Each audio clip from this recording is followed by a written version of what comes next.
কখনো এমন একটা স্বপ্ন দেখেছো যা সবাই বলে অসম্ভব, কিন্তু তোমার মনে হয় সেটাই তোমার জীবনের উদ্দেশ্য? আজকের গল্প সেই রকমই এক মেয়ের, রেনুর, যে অসম্ভবকে সম্ভব করেছে তার ডাক্তার হওয়া স্বপ্নের পথে। গ্রামের সকাল। বাংলার এক প্রত্যন্ত গ্রাম। ধানক্ষেত, নদী, কাঁচা রাস্তা আর শান্ত পরিবেশ। রেনু 14 বছরের একটি মেয়ে, ক্লাস 8-এ পড়ে।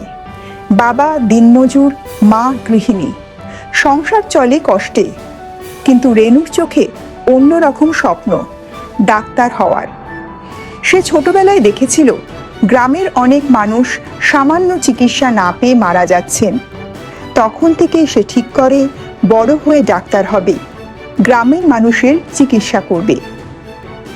প্রথম চ্যালেঞ্জ।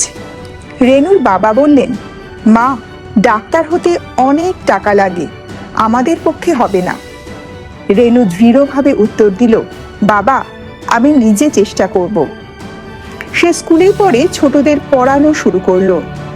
দিনে 3 থেকে 4 ঘন্টা পড়াশোনা করাতো আর বাকি সময় নিজের পড়াশোনায় মন দিত। সামাজিক বাধা। গ্রামের কিছু মানুষ বলতো, মেয়েদের এত পড়াশোনার দরকার নেই, বিয়ে দিয়ে দাও।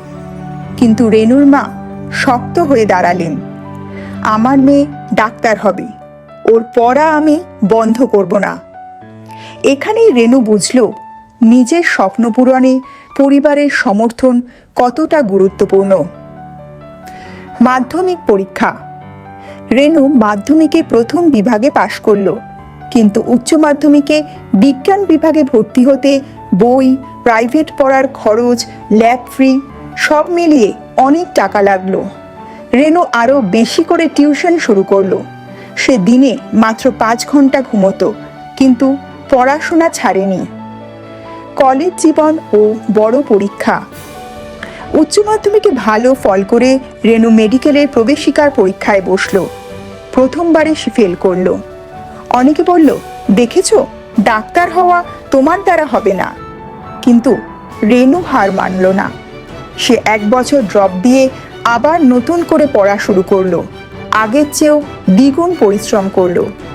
সকাল থেকে রাত, বই, নোট, প্রশ্নপত্র, জীবন যেন পরীক্ষার প্রস্তুতির জন্যই ছিল।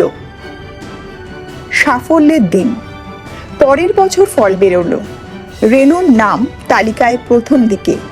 সে মেডিকেলে ভর্তি হলো। গ্রামে ফিরে সবাই তাকে অভিনন্দন জানালো। গ্রামের বুড়ো মাস্টারমশাই বললেন, তুই প্রমাণ করলি, মেয়েরা চাইলে আকাশ ছুঁতে পারে। পরিণতি। কয়েক বছর পর রেনু ডাক্তার হয়ে ফিরে এলো নিজের গ্রামেই। পুরনো স্কুলের পাশে ছোট্ট ক্লিনিক খুলল। এখন গ্রামের মানুষকে আর চিকিৎসার অভাবে কষ্ট পেতে হয় না, বা চিকিৎসার জন্য কাউকে মারা যেতে হয় না। বন্ধুরা, রেনুর গল্প আমাদের শেখায়, পরিস্থিতি যতই কঠিন হোক না কেন, চেষ্টা আর আত্মবিশ্বাস থাকলে কোনো স্বপ্নই দূরের নয়। তোমার স্বপ্ন কি? আজ থেকেই তার জন্য প্রথম পদক্ষেপ নাও।